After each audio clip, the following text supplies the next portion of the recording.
Okay, I'm excited to get into all things CBD today to give our listeners a really actionable checklist on everything that they can look for when choosing a CBD product for their dogs. CBD has gotten a lot of hype recently and certainly has a lot of challenges when it comes to choosing a quality source.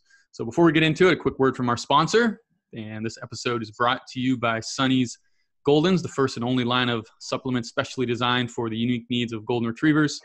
And our flagship product is Forever Golden, loaded with 10 human-grade ingredients specially designed for the unique needs of Goldens, all those itchy, achy problems to keep Goldens joints flexy, heart strong, and system running happy for as long and healthily as possible.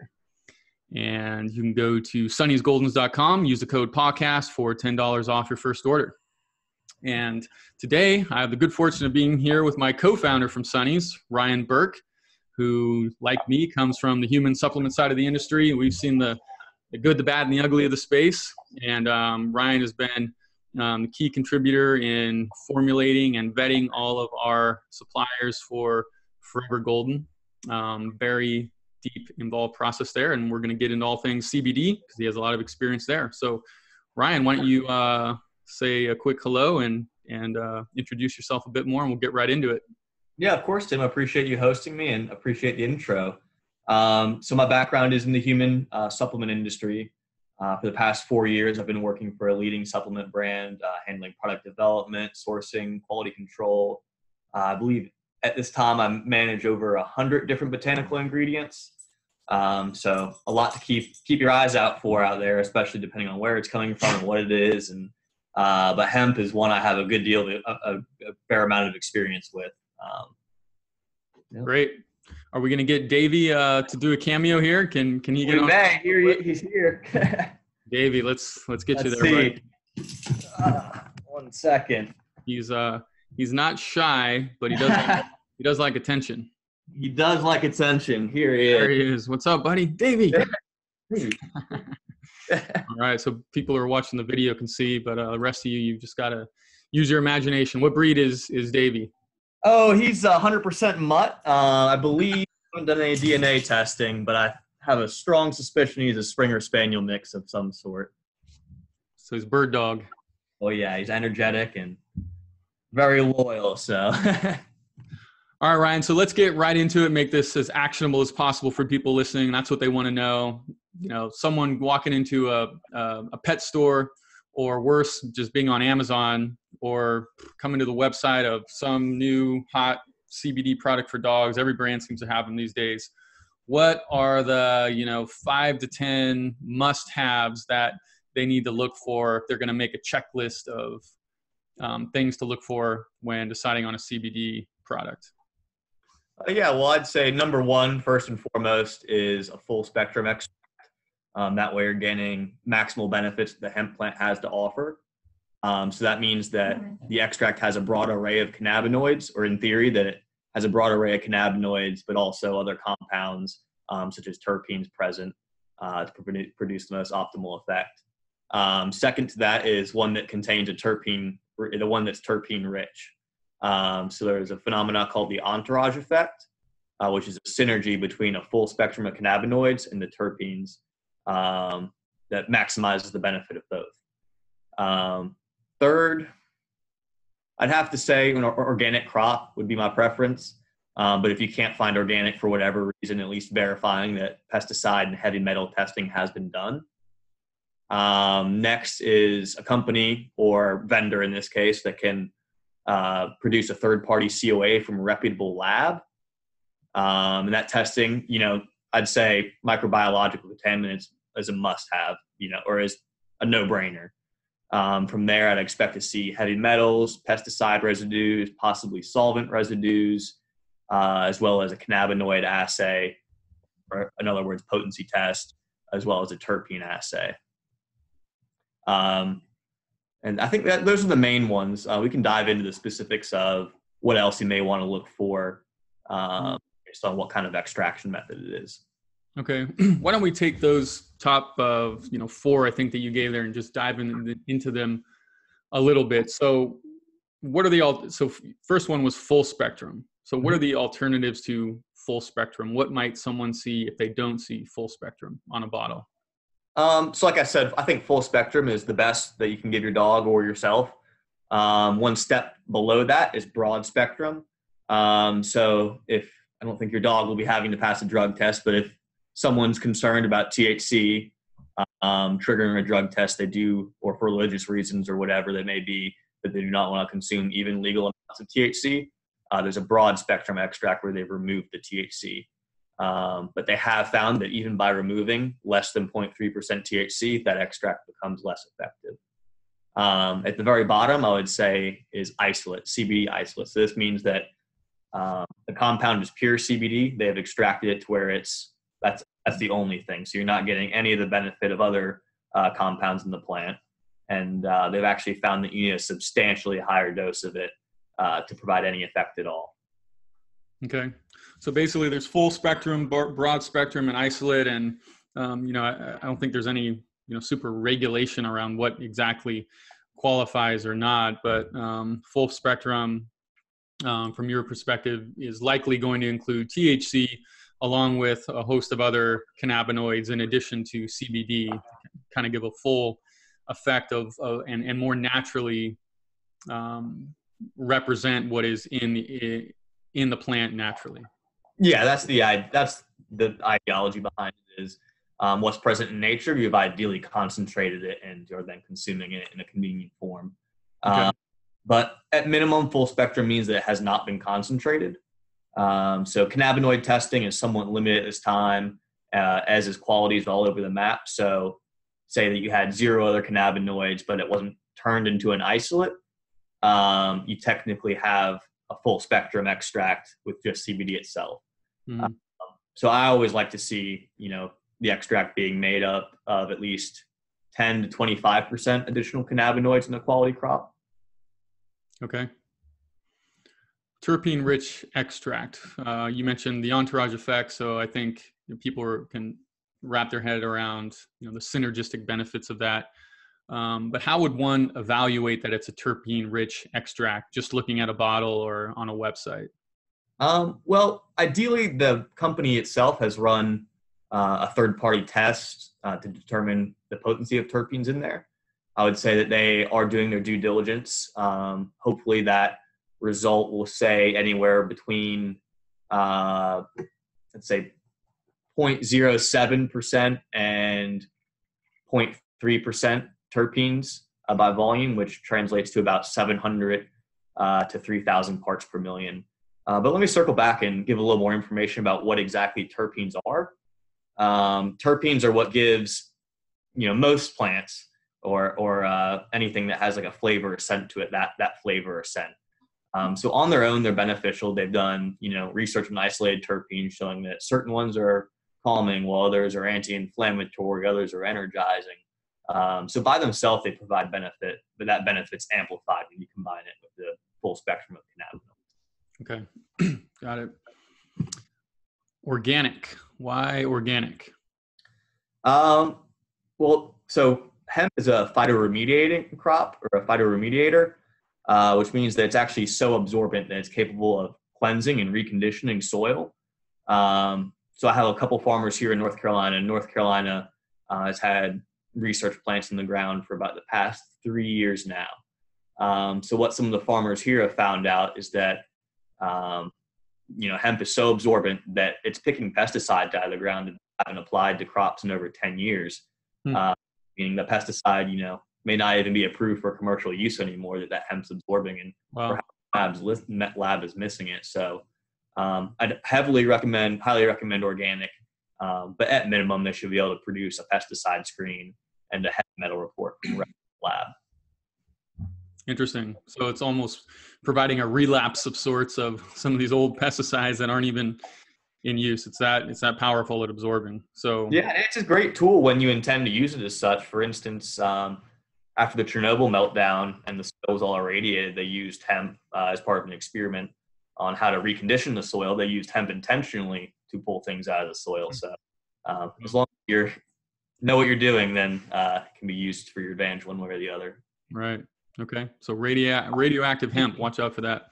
Yeah, you don't want that. And your fourth criteria here was a third-party certificate of analysis from a reputable lab. Now, we both come from the human supplement side, and let's not go down the rabbit hole of all the things, all the ways that people can get around testing and not testing and dry labs. And man, it's wild enough on the human side. So I can only imagine what it is like on the pet side, especially with a new hot product like this, where labs might not even be able to keep up with the demand. So is product even being tested? So it's a long way of saying, how would someone know, let's say going to the website of a brand, whether that is a reputable lab that has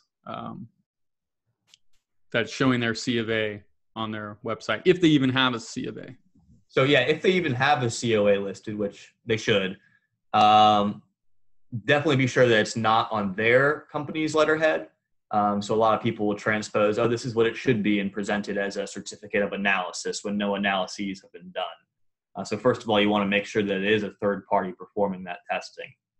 Secondly, you want to make sure that it is a reputable third party. So I always recommend an ISO certified lab, which is an accreditation that stands for International Standards Organization. And it's an accreditation that means that the lab has been third party audited, that they are meeting their standards day in and day out. They are performing procedures the way they should be day in and day out. So it's definitely a mark of quality assurance. Mm-hmm. You see that. For cannabinoids, I highly recommend using Eurofins. In my experience, they've been the most accurate cannabis testing lab, but they also test for the broadest array of cannabinoids. Mm-hmm. It's for up to 16 cannabinoids at this time, but I'm sure by the time this airs, that may be dated. So on that point with labs, I mean, in terms of Sunnies with Forever Golden, where did we get our ingredients tested? What labs? What labs? So we used Advanced Labs for most testing, I believe, and they are an ISO accredited lab. So we did our heavy metal and microbiological testing there, as well as a couple of the assays. So assays are tricky because it's a very in-depth chemical analysis of it, and depending on, there's thousands of different phytochemicals out there. So not every lab is set up to test every phytochemical. So you have to go to where there's a specialty. Right. For terpene testing, I mentioned Eurofins is a great lab for testing cannabinoids. They do not do terpene testing at this time, although I do believe it is on their development list. Okay, interesting. Got it. So look for Eurofins or some other third-party lab, and of course you want to look at on the letterhead of that certificate of analysis. And let's say you find that company, whatever its name, go do your own Google search, go to that company's website, make sure it's legit, and then also look for an ISO certification. Yeah, and oftentimes you'll be able to find that directly on the test report, but if not, I suggest going to the lab's website and seeing whether or not they are ISO certified. Right, but a test report, someone could easily just fabricate and or say it's XYZ lab, and look it up and it's someone's house or something. So the lab the better, I think, and at least one with a quality track record. Got it. Okay, so in summary there, your 4-part checklist of must-haves for CBD: full spectrum, terpene rich, organic crop, and third-party C of A from a reputable lab. Yes. What about nice-to-haves? Things that, in addition to those first 4, might also be more beneficial and show that it's a really high-quality product. Well, I mentioned that terpene rich is one of the must-haves. That's something I really do like to see in a full spectrum hemp extract. But I'm a fan of naturally occurring terpenes derived from the hemp plant itself.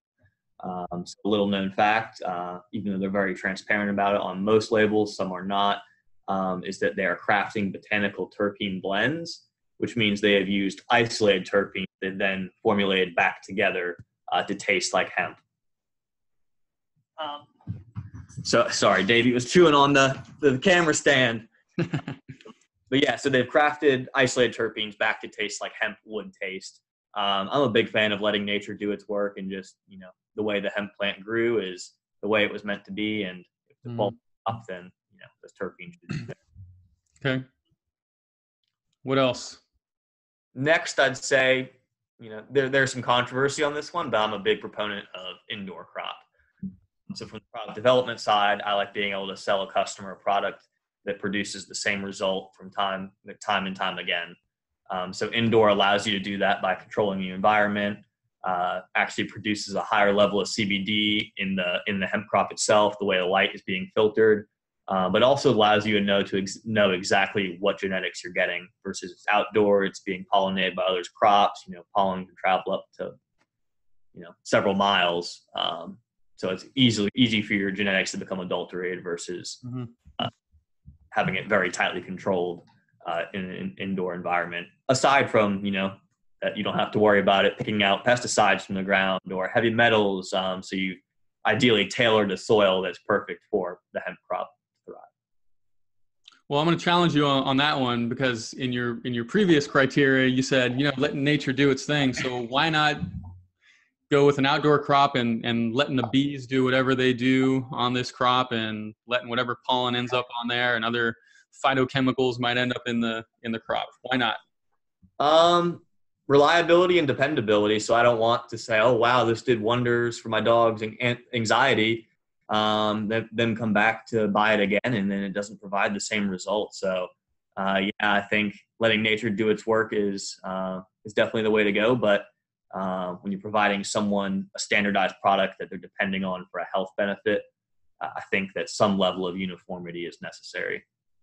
Okay. All right. What are any other nice to haves? I always like to look for a source that's been sustainably cultivated and harvested. So not only does it show you, not only is it good for the environment, which us at Sonny's Goldens always like to choose sources that, are committed to environmental sustainability. But it also shows that the person that's caring for the hemp and farming the hemp is invested in it. They want to raise this hemp crop the best way they can without taking shortcuts. So I highly recommend someone that's, if not a biodynamic farm, using some sort of sustainable initiatives, such as water reclamation. Instead of using pesticides, they may use predator insects to eat spider mites off the plants, or practices such as those. Okay. And with a product, those bullet points are likely to be listed on a website, for example? Yeah, those are more likely to be on the website. You can always spot as far as the sustainable, but as far as sustainable and indoor harvested crop is more likely to be on the website. As far as, let's see, what's the best word for it? A full spectrum extract that's been fortified with a custom terpene blend. You'll be able to see that on the label, because it won't just say full spectrum extract as hemp aerial parts in the milligram. It'll say full spectrum hemp extract, and then a separate line item on the label, it'll say botanical terpene blend or some other similar name. So that's how you can tell that it's been fortified. Mm-hmm. And before we get into some of the red flags, what about dosing? It's highly variable, because the science is still very much in its infancy. But as a standard rule of thumb, with safety in mind first, I'd recommend 1 to 6 milligrams per 10 pounds of body weight for the canine. And that's 1 per 6 milligrams of what? Of CBD. Of CBD. Specifically.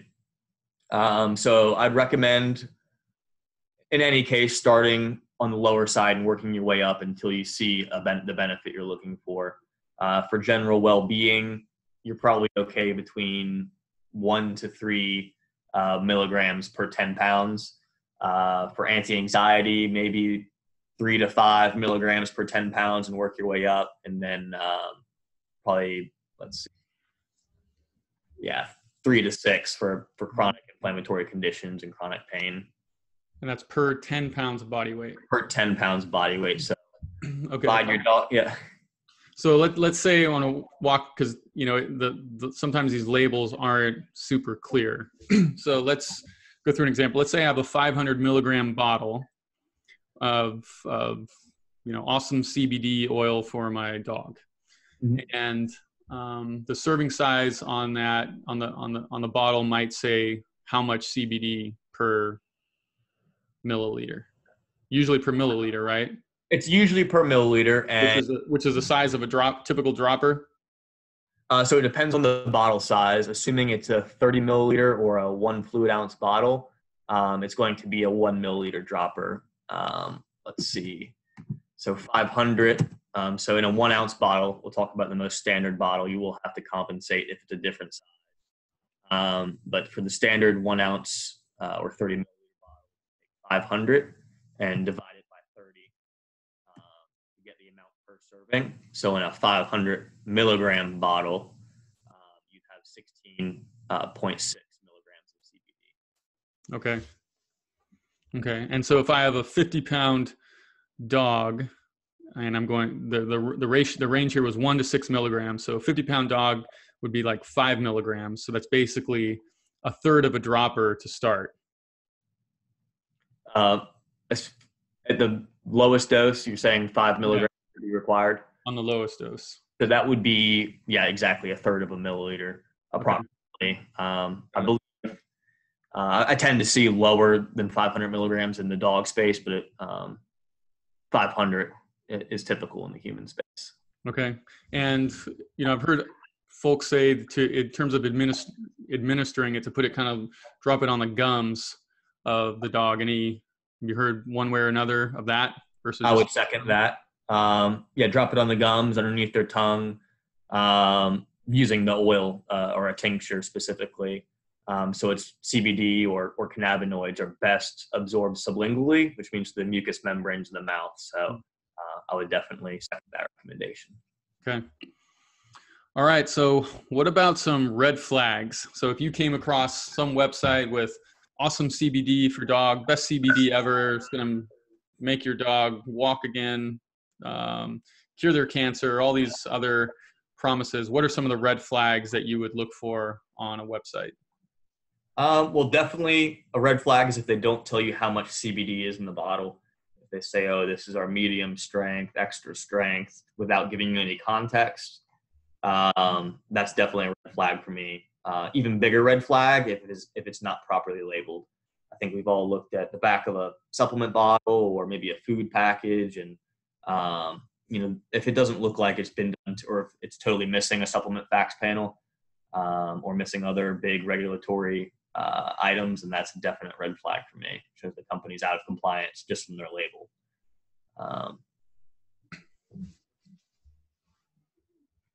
I can talk more about label claims if you'd like. Yeah. What about some of the other things like what if there was no C of A on the website, for example, or the C of A itself? We went through it a little bit. Yeah, so if there's no COA on the website, I guess I wouldn't assume they don't have it. I would definitely reach out to the company and ask for it. I find that the most transparent companies or highest quality companies do have it, but it's potential that they haven't uploaded it yet or some technical limitation for some reason. Okay. Well, I think this is a pretty actionable episode for folks. Anything else you'd like to add to it? Let's see. I guess I'll talk about cannabinoids. Or as far as label claims, cannabinoids and hemp oils, you'll often see those in place of CBD, and that's because of regulatory ambiguity from the FDA about how to properly label hemp oil extracts. So you may see some people claiming total cannabinoids as far as the amount per milliliter instead of CBD. And as I mentioned, you can expect in a high quality hemp extract that about 10 to 25% of the total cannabinoid content is from other cannabinoids. So the remaining would be left for your CBD. So I wouldn't throw them out just because they're not saying exactly how much CBD is in it. It may be a regulatory concern that their attorney brought to their attention. An even more aggressive approach to that, to the regulatory hurdle, is some people are just labeling hemp oil. And this I am not a fan of at all because it gives no idea, no context as far as potency. You can have a hemp oil that has very limited amount of CBD in it, but you still input 20 milligrams of hemp oil. So hemp oil is not synonymous with CBD, although they do go hand in hand often. So if you see cannabinoids or hemp oil on the label and you don't see a COA indicating how much CBD, I would definitely reach out to clarify with the company like how much CBD is per serving. Okay. Let's see. I'll hit on a few other safety and quality points. So something I've seen recently is a clear bottle. I would not recommend getting any botanical tincture in a clear bottle. So the amber bottle is the most traditional tincture bottle, and that's for a reason, because it helps block some of the sunlight. So you potentially, by putting it in a clear bottle, you potentially allowed that product to degrade over time. Although it's not very photoreactive, the longer it's exposed to sunlight, it will degrade. Okay. All right. So I think that's a pretty solid checklist for folks. Your 4-point must-haves, again, were full spectrum, terpene-rich extract as determined with a third-party C of A, organic crop, and yes, third-party C of A. So showing, of course, CBD, THC, but the more cannabinoids, the better. So we'll put this checklist of sorts on the Thriving Dog website, and also I think maybe we'll do a nice infographic for Sunnies as well. And all right, Ryan, this has been great. All right, Tim, thanks for having me. You got it. Talk soon.